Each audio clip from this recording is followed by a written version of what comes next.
사도행전 18장 18절부터 23절까지 말씀 저와 여러분이 합독하도록 하겠습니다. 시작.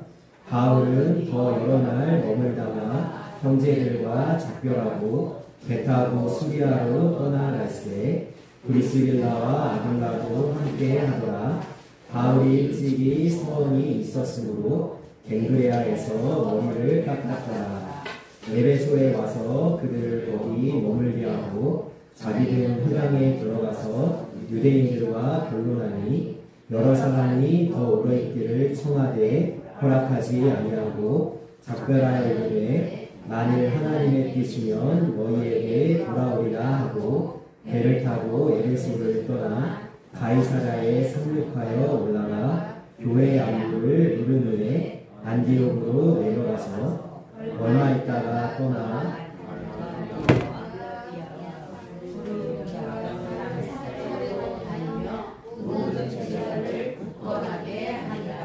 아멘. 오늘 말씀은요, 드디어 사도 바울의 제2차 전도 여행이 끝나는 그 여정의 끝을 우리에게 보여주고 있습니다. 우리가 몇 주 동안 살펴봤지만 사도 바울의 이 제2차 전도 여행은 빌립보에서 시작해서 데살로니가, 베레아, 그리고 아테네, 고린도, 오늘은 이제 에베소 이런 곳까지 이제 들렸다가 이제 안디옥, 맨 처음에 출발했던 안디옥으로 좀 돌아갔다는 내용을 담고 있죠. 오늘 말씀에서 우리가 주목하려고 하는 한 가지는 제가 주보에도 실었지만 18절 말씀이거든요. 18절 말씀 다시 한번 읽어보도록 하겠습니다. 시작. 바울은 더 여러 날 머물다가 형제들과 작별하고 배 타고 수리아로 떠나갈새 브리스길라와 아굴라도 함께 하더라. 바울이 일찍이 서원이 있었으므로 갱그레아에서 머리를 깎았더라. 아멘. 이 고린도라는 곳에서는 하나님의 특별한 은혜가 있었습니다. 그게 뭐였냐면 지지난주에 우리가 바로 오늘 본문의 앞부분을 다룰 때에 유대인들이 바울을 뭐라고 고소했냐면 저가 율법을 어긴다라고 고소를 했고 갈리오라는 총독에 의해서 사실은 유대인들이 이렇게 한번 반발하고 일어나며 바울이 어떻게 했냐면 그 도시를 떠났어요. 그런데 이 총독 갈리오에게 은혜를 받았습니다. 어떤 은혜를 받았냐면 이 갈리오가 뭐라고 얘기하면 이렇게 얘기합니다. 너희들의 종교의 법에 해당하는 거라며 나는 정치적인 관여를 하고 싶지 않다. 그러고 이제 무마시켰단 말이에요. 그런데도 유대인들이 어떻게 하냐면 회당장 소스네들을 때리는데 이 총독 갈리오가 상관하지 않는다고 끝났어요. 그러니까 바울이요 원래는 고린도를 떠나가야 되는 상황인데 하나님의 특별한 은혜로 오늘 말씀에 뭐라고 얘기하냐면 이렇게 얘기합니다. 더 여러 날 머물다가. 자, 여기서 여러 날이라는 이 단어를 오늘 말씀에서 좀 주목하려고 하는데요.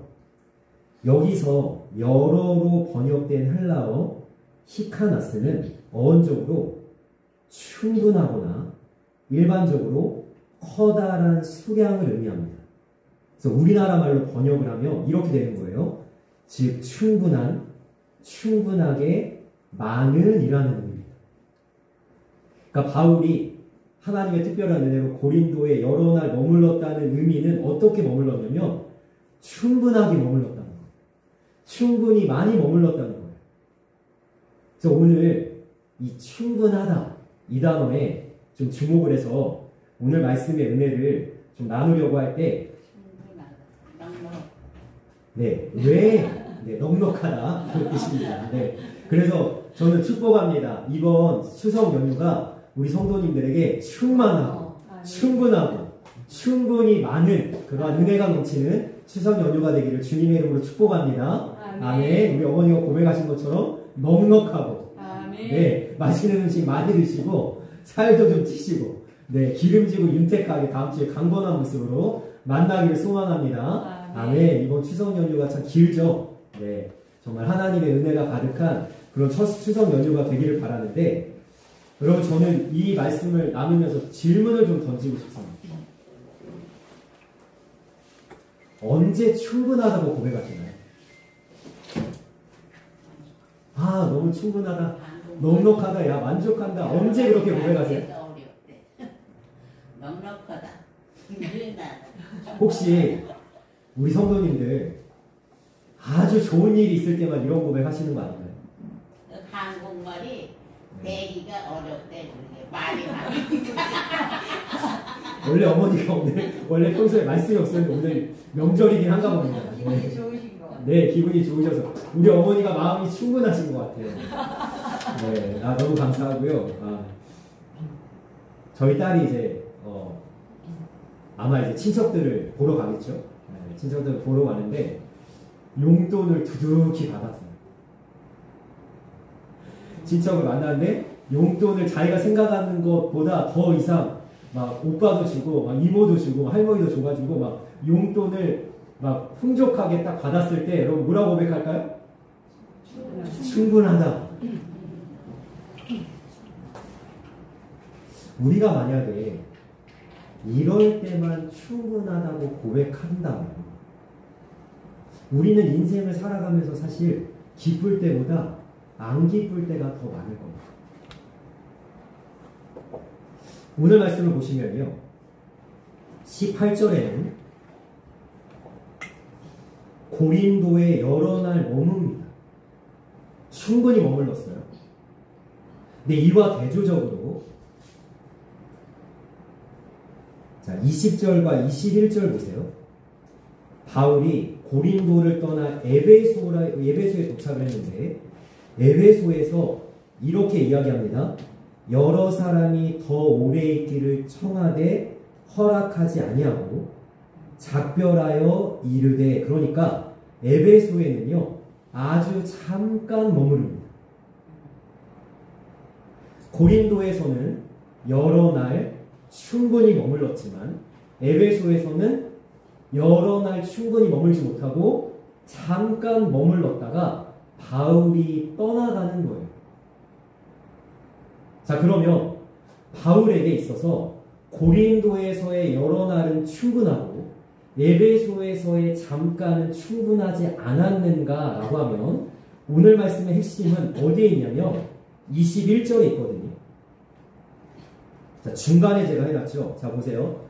앞에 바울은 더 여러 날 고린도에서 머물렀고, 자, 밑에 보시면 오래 있기를 청하되 허락하지 않고 잠깐 머물렀죠, 에베소에는. 그런데 마지막에 보세요. 작별하여를 한번 읽어보겠습니다. 작별하여. 같이 읽겠습니다. 시작. 작별하여 이르되 만일 하나님의 뜻이면 너희에게 돌아오리라 하고 배를 타고 에베소를 떠나. 아멘. 자, 여기서 중요한 단어는 하나님의 뜻이면. 자, 그러니까 이걸 뒤집어서 얘기해 봅시다. 고린도에서 충분히 여러 날 머문 것도 누구의 뜻이에요? 하나님의 뜻이에요. 에베소에서 아주 잠시만 머문 것도 누구의 뜻이에요? 하나님의 뜻이에요. 그러니까 바울에게 있어서는 하나님의 뜻이라면 여러 날 충분히 머무른 것도 감사하고 만족이고, 에베소에서 잠시 잠깐 머문 것도 하나님의 뜻이기 때문에 감사하고 만족이라는 것입니다. 자, 그러니까 우리 신앙에서 어떠한 고백이 있어야 되는, 이런 고백이 있어야 되는 거예요. 내가 친척들을 만났는데 용돈을 두둑히 받았어도 충분하지만 내가 혹시 내가 생각하는 것만큼 용돈을 받지 못했어도 하나님의 뜻이면 충분하다. 아멘이 되십니까? 아멘. 여러분들 친척들을 만났는데 저는 소망하는 게 뭐냐면요, 우리가 가족을 만날 때 사실 마음 상하는 일이 있어요.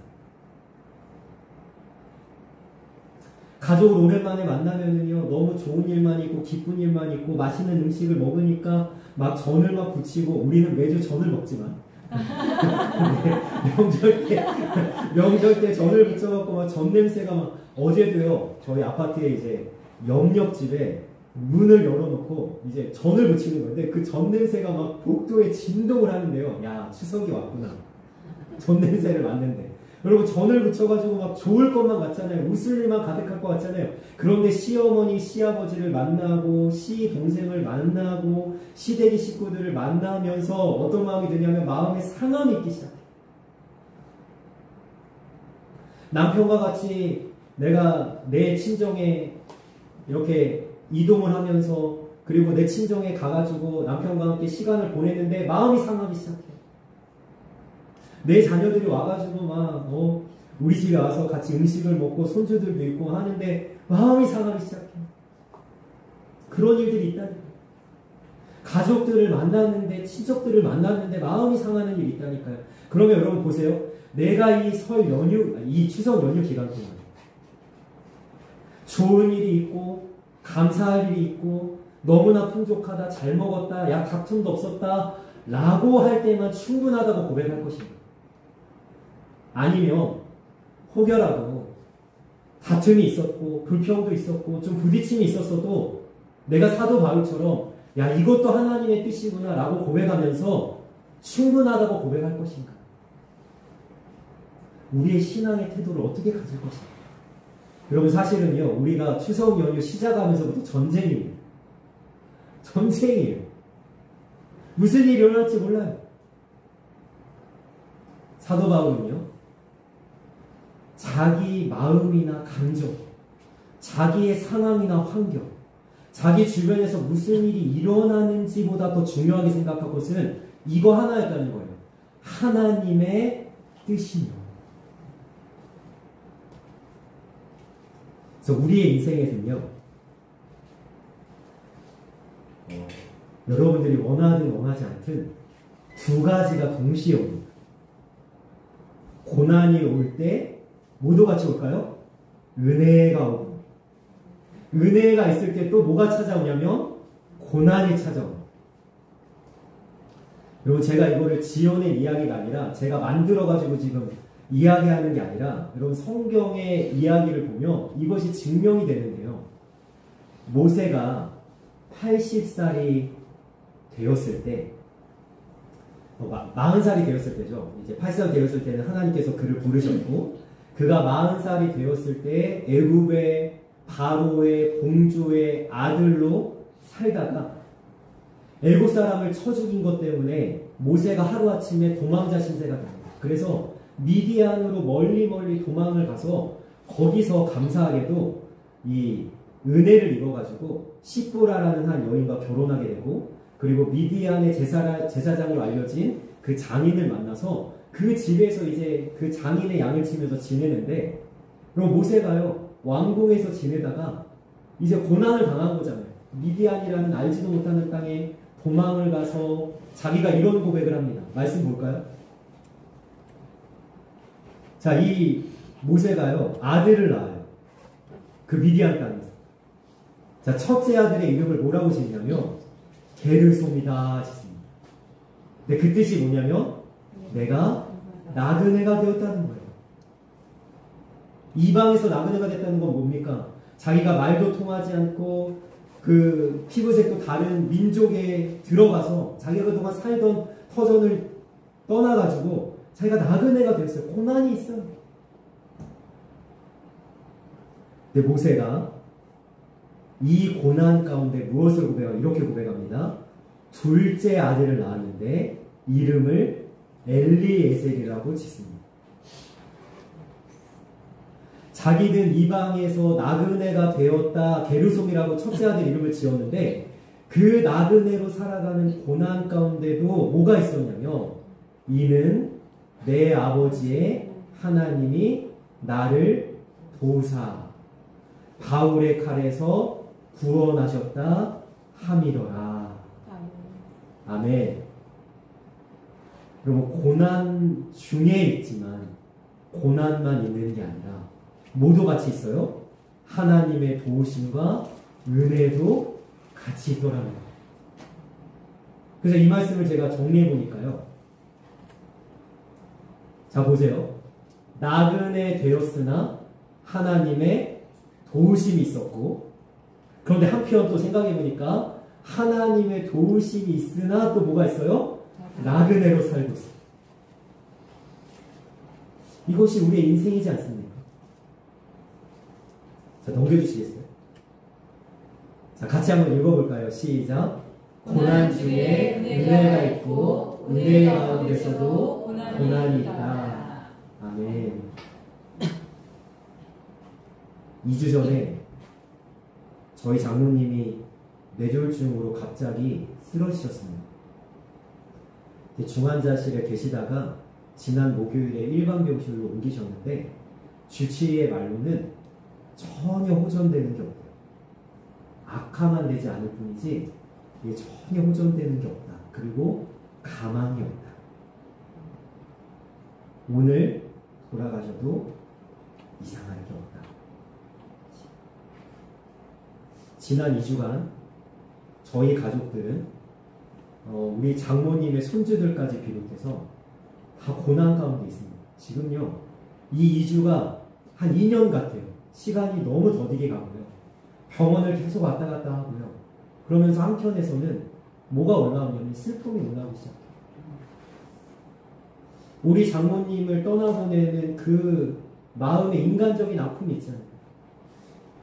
이렇게 고통스럽게 있다가 가시려나 이런 아픔이 하나 있다가 그런데 또 2주 동안의 기간 동안에 어떤 은혜가 있냐면요. 장모님을 깊이 생각하게 되는 거예요. 그리고 죽음에 대해서 묵상하게 되는 거예요. 죽음이 우리에게 멀리 있지 않구나. 아, 우리에게 가까이 있구나.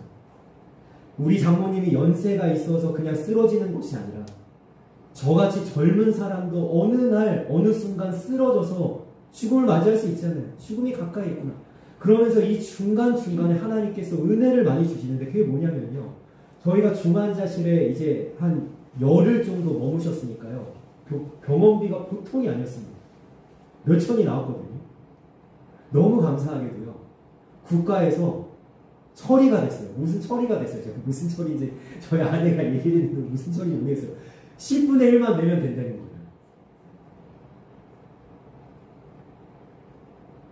지금도 이런 생각을 합니다. 저희 장모님이 회복이 돼서 요양병원에 가시고 그 다음에 기적적으로 우리를 알아보시고 그 다음에 드디어 말을 하시면서 다시 집에서 지낼 수 있는 강건해지는 시간이 찾아왔으면 좋겠다라고 하지만 여러분 이럴 때도 충분하지만 저희 장모님이 이 한 주 동안에 정말 돌아가셔서 어디 가실까요? 천국에 가셔도 충분하겠다. 여러분 내 삶에 고난만 있는 것 같아요. 환난만 있는 것 같아요. 나는 상처받았어. 나는 트라우마가 있어. 나는 아팠어. 나는 과거가 결코 쉽지 않았어. 여러분 그런데 샅샅이 여러분 한번 찾아보십시오. 여러분들이 고난이라고 생각했던 그 순간들 속에 한번 샅샅이 다시 한번 생각해보면 그 고난 속에서도 뭐가 있었냐면 하나님의 은혜가 있었다니까요. 나는 그 시절에 너무 아팠어. 힘들었어. 가난했어. 나는 못 살았어. 라고 하는 순간에도 은혜가 있었다니까요. 여러분 우리의 인생에 하나님께서 그렇게 우리의 삶에 찾아오십니다. 우리의 삶에 깃들어 계십니다. 내가 너와 그 순간 함께 있었다. 내가 너를 위해서 그동안 기도하고 있었다. 내가 너의 곁에 머물러 있었다. 하나님 말씀하신다는 거예요. 우리의 삶에 고난만 있는 시간은 없습니다. 그래서 우리는 뭐라고 고백할 수 있냐면 이렇게 고백할 수 있는 거예요. 하나님 충분합니다. 하나님 충분합니다. 나를 하나님이 내버려 두지 않았기 때문에 나를 하나님이 떠나시지 않았기 때문에 하나님이 그 순간에도 내 곁에 머무셨기 때문에 하나님 내 삶에 어떠한 일이 생겨나도 나는 충분합니다. 아멘. 오늘 제가 사실은요 말씀을 준비하기 전에 찬양 선곡이 됐거든요. 찬양 선곡이 먼저 되고 제가 말씀을 준비하는데 이 찬양이 오늘 불려지는 것, 우리가 입술로 고백하는 게 정말 다 맞는 거예요. 여러분 좀 전에 우리가 무슨 찬양을 했냐면요. 우리가 말씀 마치고도 이 찬양 할 텐데요. 충만이라는 찬양을 했거든요. 제가 가사를 좀 읽어드리겠습니다. 무명이어도 공허하지 않은 것은 예수 안에 난 만족합니다. 가난하여도 부족하지 않은 것은 예수 안에 오직 나는 부유합니다. 고난 중에도 견뎌낼 수 있는 것은 주의 계획 믿기 때문이다. 실패하여도 일어설 수 있는 것은 예수 안에 오직 나는 승리합니다. 그러면서 이 찬양의 가사가 어떻게 고백되어 줍니까? 난 예수로 충만하네. 여러분, 예수님이 내 안에 계세요. 예수님이 살아계세요. 예수님이 나와 함께 계세요. 예수님이 자신의 모든 것을 다 나를 위해서 내어주셨어요. 십자가에서 모든 물과 피를 다 흘리시고 생명을 주셔서 나를 살리셨어요. 그러면 예수님이 나와 함께 계시고 내 안에 계시고 나는 예수로 충만하다면 여러분, 내 삶에 어떠한 문제가 생기고 어떠한 상황이 벌어지고 여러분, 내 마음에 아픈 일이 있을지라도 내가 이렇게 고백할 수 있는 거예요. 나는 예수로 충만합니다. 나는 예수님 때문에 충분합니다. 고백할 수 있기를 원합니다. 이것이 오늘 말씀의 의미라는 거예요. 하나님의 뜻이면 오래 머물러도 충분하고 내가 잠시 머물러도 충분하다. 모세가 고백하는 겁니다. 내가 나그네로 이방 땅에 있지만 하나님은 여전히 나를 도와주셨다. 그런데 이 고백을 하는 사람이 또 하나 있더라고요. 요셉이 17살에 배다른 형들에 의해서 노예로 팔려갑니다. 원래는 죽이려고 했죠, 형들이. 근데 노예로 팔려가서 애굽 땅에 이르렀는데 거기서 이제 보디발이라는 그 근위대장, 왕의 근위대장의 집에 이제 머무릅니다. 그런데 거기서 이제 잘 나가는 것 같았어요. 하나님께서 함께 하시고 형통하게 하셔서 가정 총무까지 되고 그 다음에 그 보디발이 자신에게 모든 것을 다 맡기고 돌아오지 않을 정도로 가장 높은 위치까지 올라갔다가 한순간에 성추행 미수범으로 그 억울하게 누명을 씌고 감옥에 들어갑니다. 이 요셉이요, 기적적으로 하루아침에 애굽의 총리가 되지만 30살입니다. 17살에 노예로 팔려가서 감옥에 들어갔다가 30살에 기적적으로 애굽의 총리가 됐지만 여전히 요셉의 마음속에 뭐가 있었냐면 아픔이 있었어요. 형들에게 버림받았다는 사실. 그리고 13년 동안 아버지의 얼굴을 한 번도 보지 못했다는 아픔이 있으니까 요셉도 결혼을 해서 첫째 아들을 낳았는데 이름을 뭐라고 하냐면 이렇게 짓습니다. 므낫세라 짓습니다. 근데 이 므낫세라는 이름의 뜻이 뭐냐면 잊었다라는 거예요. 여러분, 이 잊었다라는 이 단어를 잘 생각해 보셔야 돼요. 진짜 잊어서 잊었다라고 지은 게 아니에요. 나중에 요셉이 시간이 흐른 다음에 형들을 다시 만나잖아요. 만났을 때 요셉이 다 잊었습니까? 못 잊었죠. 막 울고 막 불고 막 뒤에서 숨어서 눈물을 훔치고 막 마음에 막 올라오잖아요. 아픔이 올라오잖아요. 여러분, 잊어서 잊었다고 지은 것이 아니라 뭐 어떻게 지은 거냐면 잊고 싶어서 잊었다라고 지은 거예요.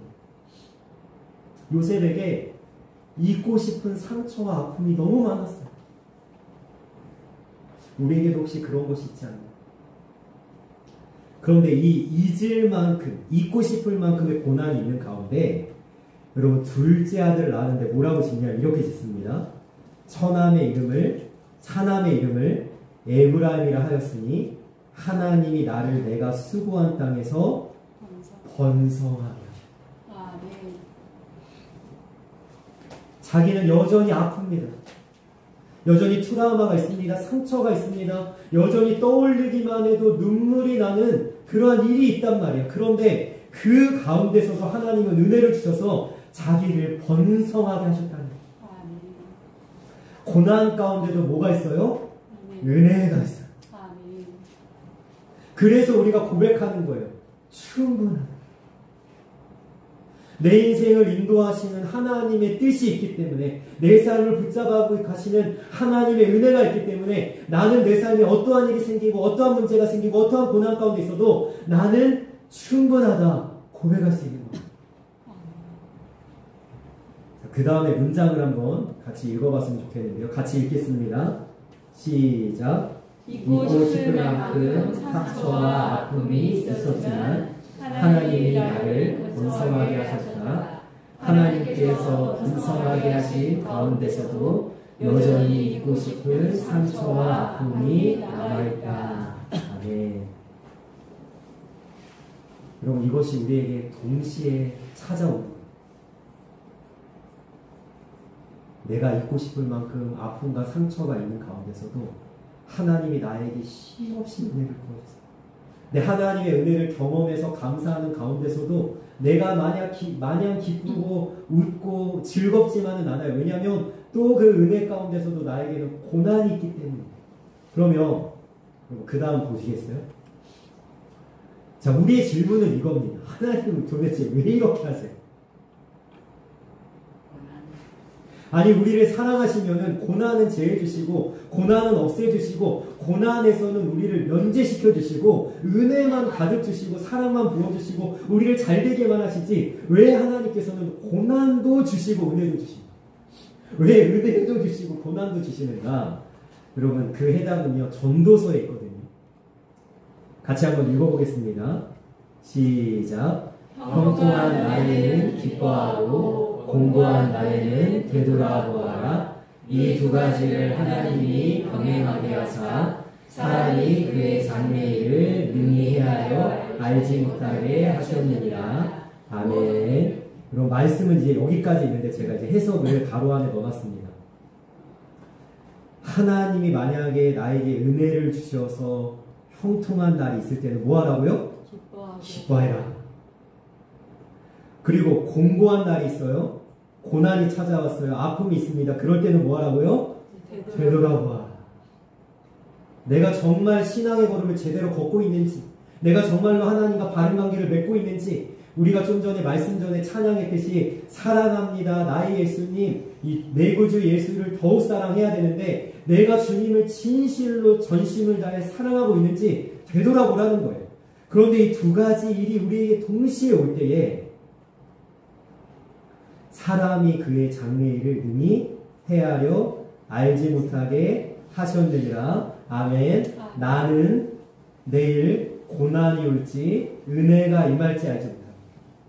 나는 미래와 앞날을 알지 못합니다. 그건 하나님의 손에만 달려 있습니다. 그래서 나로 그것을 헤아려 알지 못하게 하시는 것은, 자, 괄호 안에 있는 것을 읽어봅니다. 시작. 모든 일을 주관하시는 하나님을 경외하게 하셨느니라. 아멘.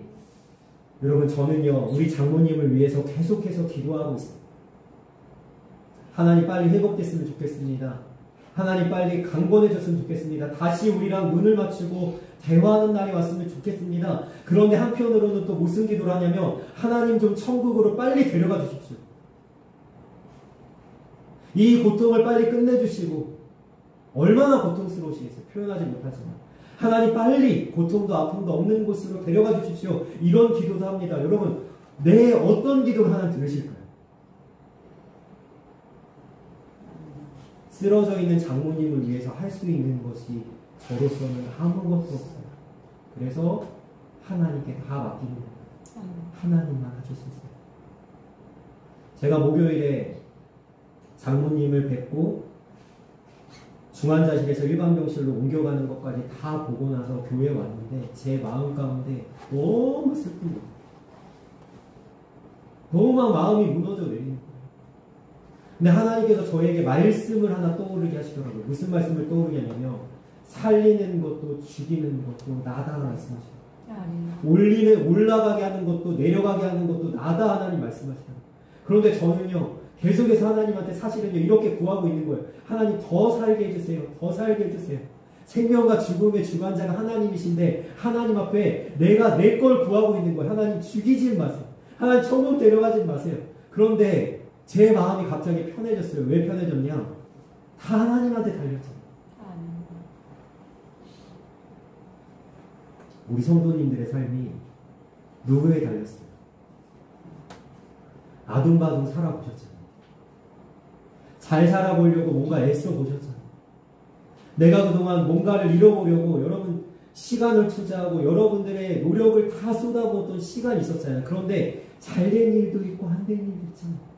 여러분들의 삶이 잘 풀릴 때도 있고 안 풀릴 때도 있잖아요. 여러분 내 노력에 달린 것이 아니라니까요. 누구에게 달렸습니까? 오직 하나님께 달렸어요.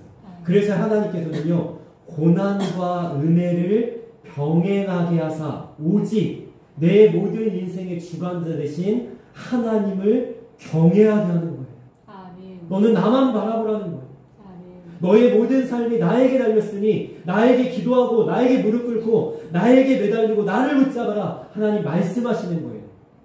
고난과 은혜를 같이 경험하는 우리가 모든 것이 하나님의 뜻 안에서 충분하다고 고백하면서 나의 모든 인생을 하나님께 맡기고 하나님만 경외하는 우리의 모습이 있기를 주님의 이름으로 소망합니다. 아멘. 피아 워십을 이렇게 이끌고 있고 그리고 분당 우리 교회에서 부교역자로 이 찬양 사역을 담당하고 있는 이동선 목사님이라는 분이 계시거든요. 이 목사님은 진짜 열정이 넘치는 분입니다. 하루에 2-3시간밖에 안 잔대요. 그러면서 2잡, 3잡까지 하면서 찬양팀을 이끌고 카페를 운영하고 또 사업을 또 하고 하나님의 영광을 위해서 막 매진하면서 사시는 분인데 이분이 어느 날 불현듯 저보다 젊으시거든요. 불의의 사고를 당해서 쓰러지는 일이 생깁니다. 그래서 이분이 이제 생사를 오가기 시작했어요. 의사가 뭐라고 이야기했냐면 깨어날 가능성이 없다라고 이야기했어요. 이분이 그래서 거의 뇌사 상태로 병원에 누워있는 동안에 가족들은 밖에서 피눈물을 흘리면서 이 젊은 나이 이 귀한 사역을 하는 이 한 목회자가 이렇게 가면 안 된다고 하나님 앞에 눈물을 흘리면서 기도할 때 너무나도 감사하게도요. 하나님께서 그 기도를 들으시고 이 목사님을 회복시켜 주셨어요. 또 다시 찬양 사역을 하고 부교역자의 찬양 사역을 또 하고 계신데요. 후유증이 있더라고요. 지금 현재는 미각을 완전히 잃어버린 상태고 그 다음에 찬양 사역자로서는 굉장히 치명적인 한쪽 귀의 청력이 완전히 잃어버린 상태입니다. 근데 이분이 젊어서 열정적으로 야 나는 무조건 잘 될 거야. 하나님의 뜻대로 나는 잘 쓰임받을까 그래서 막 달려가다가 쓰러져서 뇌사를 경험하고 기적적으로 깨어난 순간부터 한 가지 눈이 열렸어요. 이 고난 끝에 눈이 하나 열렸어요. 그것이 뭐냐면 다른 사람들의 아픔이 보이기 시작했어요. 예전에는 그냥 기타를 치면서 하나님의 은혜를 전해야지 하나님 살아계시다고 선포해야지 그러고 찬양을 인도했는데 찬양을 인도하는 가운데 청중들의 한 사람 한 사람의 얼굴이 보이기 시작하는 거예요. 저 사람은 오늘 왜 저렇게 눈물을 흘리나 저 사람은 왜 저렇게 저 찬양을 저렇게 간절하게 부르나 저 사람은 왜 저렇게 저런 표정으로 저렇게 앉아있나 내가 아파 보니까요 사람들의 아픔이 보이기 시작하고 찬양의 깊이가 더해지기 시작하는데 이분이 그러면서 찬양을 한 곡 씁니다. 어떤 찬양이냐면 나는 일어섭니다 라는 찬양이에요. 정말 죽을 고비를 넘기고 죽다 살아나서 이렇게 고백하는 거예요. 나는 일어섭니다. 하나님 나에게 죽을 고비에 고난이 찾아왔어도 나에게 정말로 감당할 수 없는 그러한 여러 가지 상황들이 벌어졌어도 주님 나는 주님의 이름을 붙잡고 다시 한번 일어섭니다. 믿음으로 일어섭니다. 그런데 왜 일어서는가? 내 아픔이 아픔으로 끝나지 않게 하기 위해서.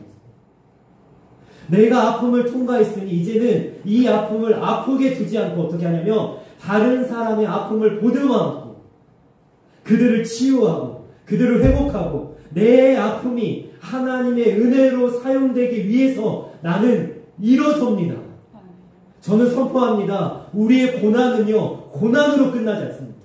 내가 지금 눈물을 흘리고 있어요. 아팠어요. 내가 그동안 과거에 여러 가지 아픔들 여러 가지 어려움들이 있었습니다. 그런데 그것이 그것으로 끝나는 것이 아니라 하나님의 은혜가 뒤덮어지는 순간 내가 아팠던 그 순간들을 통해 다른 사람을 일으켜 세우는 은혜의 사람이 되는 거예요. 여러분 아파본 사람이 아픔을 알아보는 거예요. 내가 자식을 잃어봤잖아요. 자식을 잃어본 사람이 내 아픔을 이해해주고요. 내가 자식을 잃어봤으면 또 다른 자식을 잃어버린 아픔을 겪은 사람을 내가 감사 안아줄 수 있어요. 여러분, 아무리 공감해 주려고 해도 그것을 겪어보지 않은 사람은 그 아픔을 싸맬 수가 없어요. 그래서 우리는요, 비로소 그 순간에 무엇을 이해하게 되냐면 내가 이 아픔을 당한 이유를 이해하게 되는 거예요. 언제? 다른 사람을 바라보고. 그래서 우리는 아픔과 고난이 아픔과 고난으로 끝나지 않고 하나님의 은혜로 그것을 통과한 사람이기 때문에 뭐라고 고백할 수 있다고요? 충분하다. 모든 것이 하나님의 뜻이었구나. 여러분, 하나님의 뜻이었구나 해서 다 이해되는 거 아니에요. 아직도 이해가 다 안 돼요. 왜 이런 일을 겪게 하셨는지 다 헤아려지지 않아요. 납득이 안 돼요. 받아들여지지 않아요. 여전히 하나님께 따지고 싶은 마음이 들어요. 그러나 일부분 하나님이 깨닫게 해주셔서 받아들이게 해주십니다. 그래서 저는 오늘 말씀을 시작하면서 제가 우리 성도님들 축복했듯이 이번 추석 연휴가 특별히 우리 성도님들에게 어떤 일이 있고 어떠한 가족들과의 일들이 벌어질지라도 하나님의 은혜 안에서 충분합니다. 우리 어머님이 좀 전에 말씀하신 것처럼 넉넉하고 충만하고 만족하는, 그리고 추석 연휴뿐만 아니라 여러분들이 살아가는 모든 인생 가운데 지금은 이해가 안 되는 일이 벌어져도 하나님의 뜻이며 하나님 감사합니다, 만족합니다, 하나님 부족함이 없습니다, 이렇게 고백할 수 있는 믿음의 태도를 우리가 모두 가질 수 있기를 주님의 이름으로 축복합니다. 아멘. 이 추석 연휴에 하나님의 은혜와 축복이 가득 넘치기를 주님의 이름으로 축원합니다. 아멘. 아멘. 기도하겠습니다. 사랑하는 아버지, 충분합니다. 아멘. 다 내 마음에 들어서 충분한 게 아니고 모든 것이 내 뜻대로 잘 이루어져서 충분한 게 아니고 내 모든 삶에 하나님의 뜻이 있기에 충분합니다. 아멘. 하나님이 내 삶을 붙드시고 내 인생을 주관하시고 모든 것을 주도적으로 끌고 가시기에 하나님 충분합니다. 내 곁에 하나님이 계십니다. 그래서 여호와는 나의 목자시니 내가 부족함이 없습니다. 고백할 수 있게 하시고 내 삶에 어떠한 일들과 어떠한 과정들이 펼쳐질지라도 하나님이 반드시 모든 것을 합력하여 선을 이룰 것을 바라보기에 아멘. 우리가 충분합니다 고백할 수 있는 이 추석 연휴가 되어지게 하시고 앞으로 걸어가는 모든 인생길에서도 하나님께 언제나 감사하며 하나님을 찬양할 수 있는 아멘. 담대한 신앙의 모습이 우리 모두에게 있게 하여 주옵소서. 아멘. 감사하며 예수님의 이름으로 기도합니다. 아멘. 아멘.